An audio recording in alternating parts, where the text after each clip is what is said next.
Fatima Azahra. I am Sri Devi Kalastari. I am Arshdi Kusuma. And my name is Mugara Bidisani. Okay.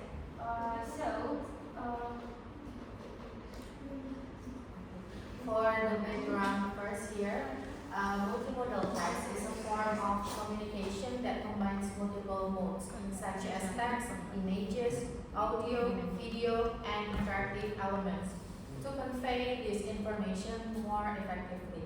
Unlike plain written text, multimodal text enhances engagement and comprehension by integrating various media. There are three main types of multimodal text.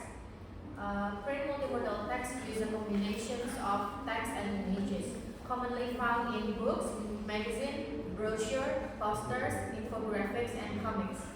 Digital multimodal text incorporates text, images, audio, video, and animations in digital formats such as interactive presentations, multimedia ebooks, vlogs, and social media content. Live multimodal text blend verbal and non-verbal communications in real-time interactions, including drama performances, theater shows, and seminars with audio-visual support. Okay, so here we are going to answer the reflective question. So the question is, what role does teacher autonomy play in our classroom, and how can we use it to create a balanced and effective learning environment? So first, we need to know about the autonomy, teacher autonomy first, and then we are jump to know about the definition of learner autonomy. Jadi otonomi guru adalah segala satu kebebasan guru dalam mengambil keputusan terkait dengan pengajarannya. And then what is learner autonomy? So learner autonomy adalah kemandirian belajar. Some say that learner autonomy is a concept of is a skill. Some say it's a part of learning process, and others say that it's a concept of political. Basically, konsep kemandirian belajar ini pertama kali dikemukakan oleh Henry Holt tahun 1981. He emphasized that kemandirian belajar merupakan kemampuan untuk mengendalikan pembelajaran sendiri. Nah, maksudnya adalah kemandirian belajar itu bukanlah sesuatu yang diperoleh dari lahir, melainkan sesuatu yang bisa kita peroleh melalui proses belajar yang sistematis. Nah, proses belajar sistematis ini hanya bisa dirancang oleh guru. Lantas apa peran otonomi guru? Nah, otonomi guru ini berperan sebagai fasilitator. Jadi guru itu bukan lagi sebagai penyampai ilmu, tetapi they have to be act as an agent of change, di mana guru harus berperan sebagai fasilitator. Fasilitator ini bisa berupa pembimbing, pendamping, tergantung dengan kondisi dan situasi yang dihadapi oleh peserta didiknya. Nah, so with autonomy, teacher can make impactful change not only in their classroom but also in students' life. And also,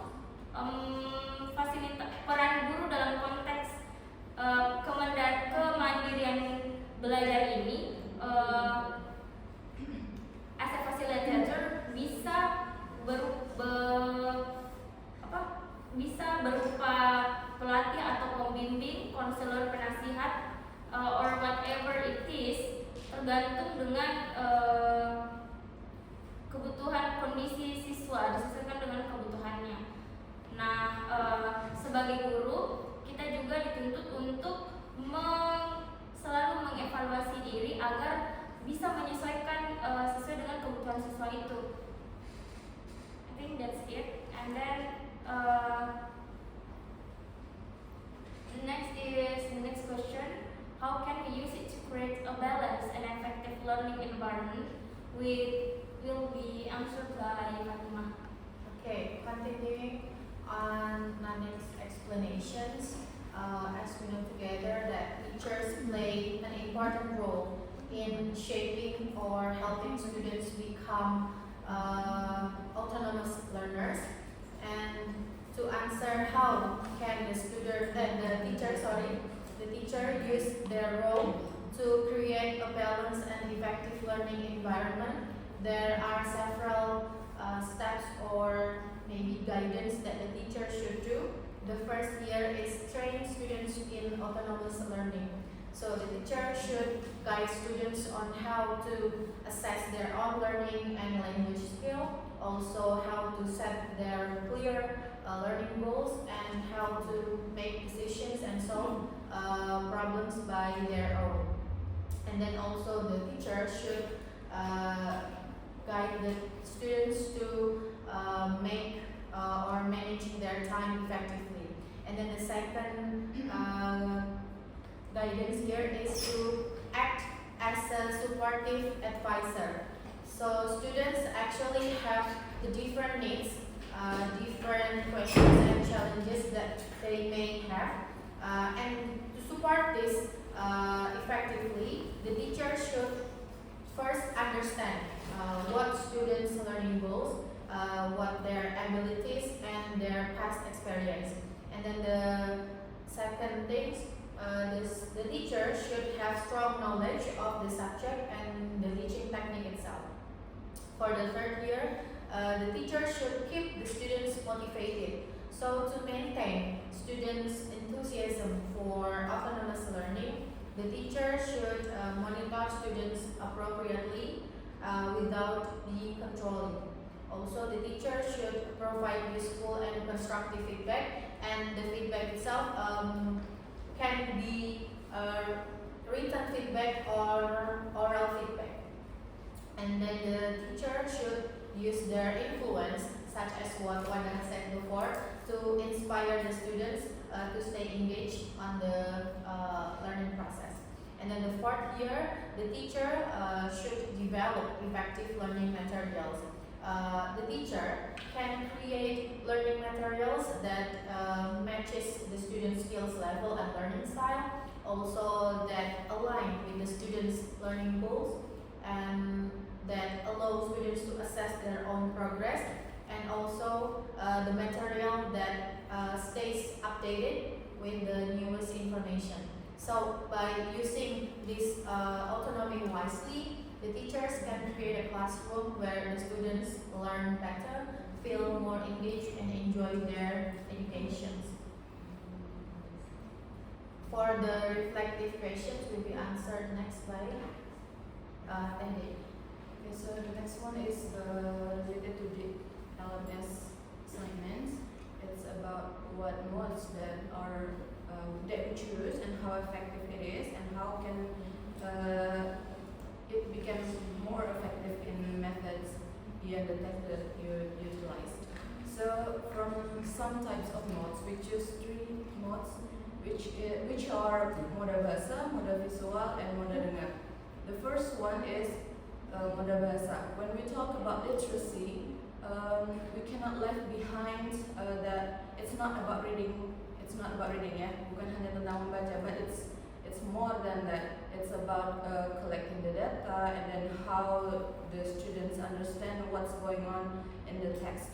So we talk about moda bahasa. It's a bit old-fashioned maybe or boring because it's text, but you know, old is gold and gold never become old. And from 4 groups, only 2 groups that discussed moda bahasa. Hanya 2 grup yang membahas tentang moda bahasa kalau saya perhatikan, grup sebelumnya dan grup kami. Why we cannot learn moda bahasa? Because sometimes we expect that our students can process the data just from a picture. For example, a graphic. Misalnya contohnya grafik ataupun diagram. Tidak semua siswa bisa membaca grafik dan diagram. So, kenapa kami tidak meninggalkan moda bahasa di sini? Masih ada students yang posisinya low achiever seperti itu. So, sometimes they need full text to understand what's going on. Alasan selanjutnya adalah seperti yang disebutkan oleh grup sebelumnya, tidak semua punya fasilitas yang berbentuk visualize seperti itu ya. Selain karena alasan saya tadi adalah tidak semua bisa memahami jenis moda visual, yang kedua adalah tidak semua memiliki fasilitas yang lebih advance. Kemudian why we choose moda bahasa? Karena moda bahasa di sini kalau kita bilang oh it's old fashioned, it's text, full of text, but we can make it more interesting by combining it with visual. Visual here doesn't mean it's always a picture, but we can combine it with colors, lines, and so on. Jadi dengan mengkombinasikan warna ataupun garis-garis itu akan membuat moda bahasa lebih interesting. Jadi ketika dikombin dengan visual, maka moda bahasa tidak lagi menjadi old fashion seperti itu. Kemudian kaitannya contohnya dengan pembelajaran bahasa Inggris, yaitu kita bisa kaitkan dengan procedural text. Kalau kita lihat ya dari contoh yang kami cantumkan di situ, ada kombinasi antara text, colors, and images. So ini tidak hanya menjadi not involving students in reading the text, but it's also hook them to get their interest to read this text seperti itu. Selain tidak hanya membaca, juga memahami prosesnya seperti ini. And then the next one,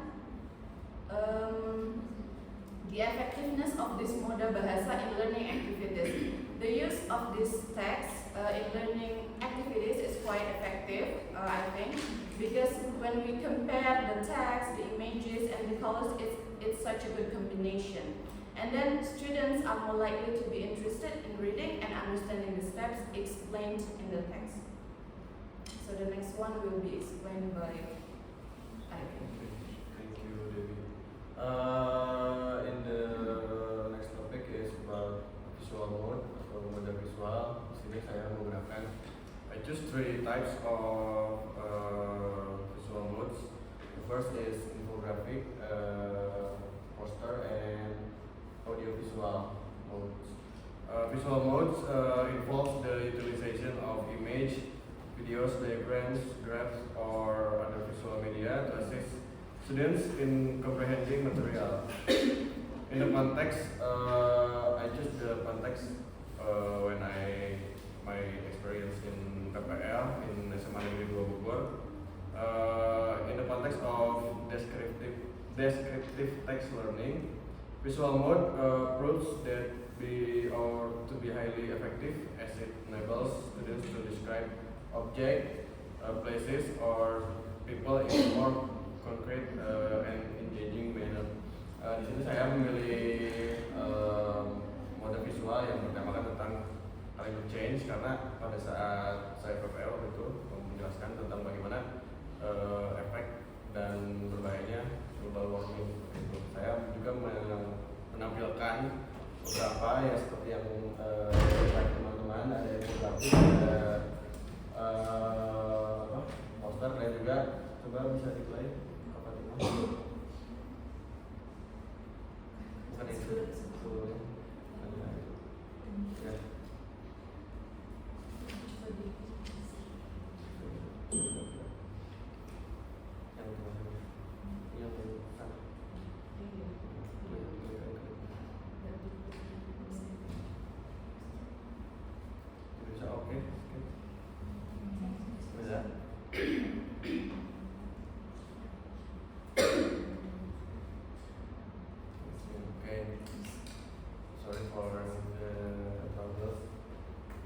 Jadi mengapa saya memilih ketiga aspek ini, karena di samping mungkin anak atau peserta didik sudah mengetahui apa yang mereka lihat dan apa yang harus mereka kerjakan, tetapi ketika hanya melihat dan hanya sekedar melihat gambar atau di dalam gambar tersebut ada tulisan, itu akan terlihat membosankan. Makanya saya mengkombinasikannya dengan audio visual mode seperti itu agar ini pun bisa mencontohkan atau mempraktekkan kembali apa yang sudah mereka pelajari atau mereka lihat. Dalam kasusnya, dalam tugas pada saat itu guru pamong bersama saya dan teman-teman PPL yang satu guru pamong dengan saya menugaskan murid untuk membuat mini vlog. Jadi setelah mereka melihat dari berbagai poster, infografik dan juga tayangan video, mereka langsung mempraktekannya secara langsung. Itu pun mendukung model pembelajaran peserta didik yang mungkin tidak bisa secara visual atau audio, tetapi juga kinestetik karena langsung dipelajari secara bersama-sama seperti itu. Dan juga ada beberapa keuntungan atau benefits of visual modes in learning. The first is enhance understanding.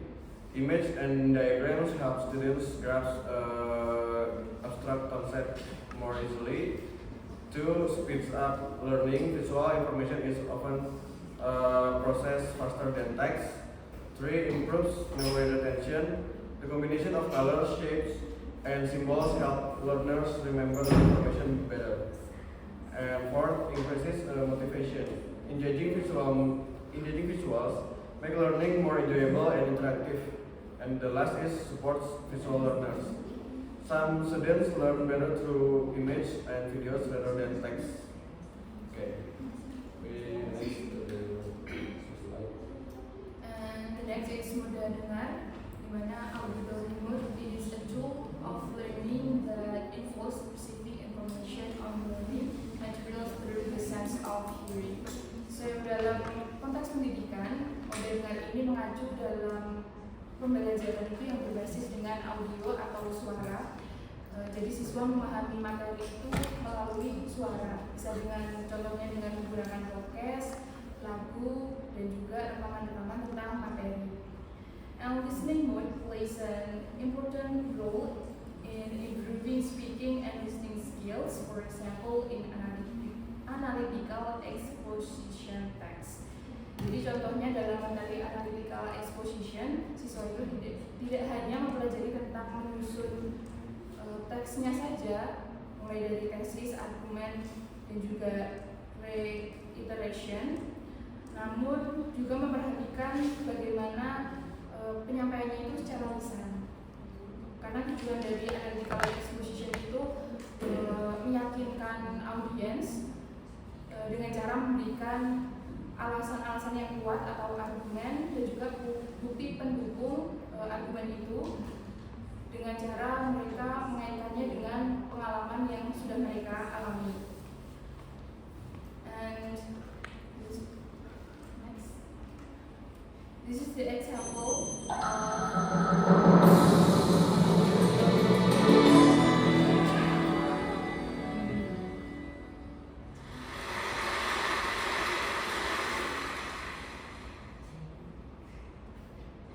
When I was a kid, my mom and I made this deal. I was allowed to take 3 mental health rest days every semester as long as I continued to do well in school. This was because I started my mental health journey. Jadi di sini ada salah satu contoh penggunaan podcast untuk analytical exposition.